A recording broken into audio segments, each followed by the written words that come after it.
What's up, YouTube? If the fact that you can see my breath is not an indication of how fucking cold it is, I will let you know that I watched the news this morning and it is 11 below zero. And that's without the wind chill. With the wind chill, it's probably about 30, 35 below zero. But I still wanted to show you a new tool that I got, and I got the Wixie digital calipers. I don't know if you can see that.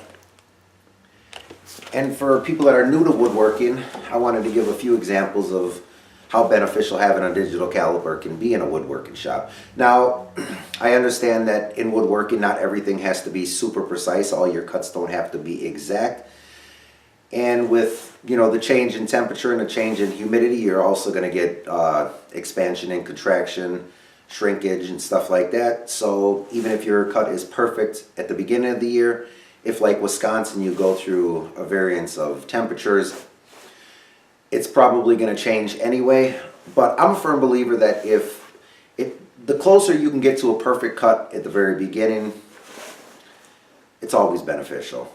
Well, first of all, the digital calipers that I went with were the Wixie digital caliper with fractions. I got them from Woodcraft and they were $41.99. I had the Harbor Freight calipers for a long time. They finally took a shit, so I went with a little bit better. I think the other ones I almost got for free, or maybe $1 or something like that when they had one of their sales. I will say right from the beginning, I've only used these once or twice, this new Wixie one, but they feel, well, they're a lot bigger than the Harbor Freight ones, and they feel a lot heavier and bigger. One of the big things is, for a lot of woodworkers, when we're making our own jigs, we make these wood runners. Now you can get close if you're just using a tape measure and then kind of whittle it down until you get it perfect. But with your digital wood caliper, you set it at 0, and they have these inside measuring points here. So you put them in your, I can probably see it better if I go this way. You can put it in your miter slot and measure it. Let's see, give you an example. Mine is 0.759. Now that's basically 3/4, but it is a little bit bigger than 3/4. And then you go over to your fence and you can use the caliper to set your fence as well, because it has this little thing on the back that you can use for setting your fence. You can also use that to set the depth of your miter slot, and mine is 0.423 or 27/64. If you guys can see that. So it just makes everything a lot easier. The other thing you can use your calipers for is marking. I have mine set at 1 inch. And then what you're going to do is you use this as a reference point, and then this one as a scribe line, and you can actually use them for marking as well.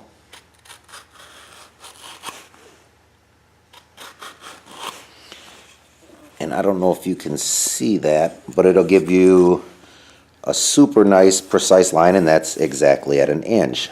The other thing you can use it for is if you want to know exactly how thick your plywood is. I know they say it's 3/4, but if you measure it, let's see exactly how thick this one is. This one is 0.687, which is 11/16. Let's see if you go over here. And again, it's still pretty close, but it's never exactly 3/4. So then it gives you an idea exactly how thick your plywood is going to be. Also, if you want to set the depth of your saw blade or any router blade or any sort of blade, again, it has that little plunge part on the bottom of the caliper, and you just set that right next to your saw blade. I have mine set for 1 inch, and then you raise your saw blade until it reaches, and you have your blade set exactly at 1 inch. Also, if you want to measure, set your fence, You use the plunge mechanism. I have it set at 3 inches, and then you put the bottom of the caliper on the side of the tooth that's closest to the fence. I don't know if you can see that.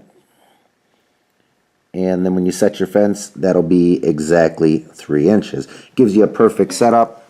Now, of course, for setting up your fence, it's a lot easier just to use the ruler that's already on your fence. But we all know that, I mean, unless you get that line lined up exactly with the tape measure, it's going to be off a little bit, you know, not a whole lot, but sometimes precision does matter. Well, guys, I hope that helps you out in deciding if you need a digital caliper in your shop. And remember, you can use it for other things other than your table saw. I was just using that as an example, but you can use it for setting up your router table with your router bits, or just your router in general. Also, there's a ton of other different things that you can use the digital caliper for.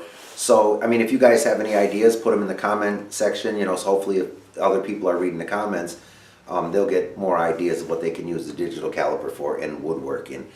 Until next time, I'm going to go in the house because it is freezing.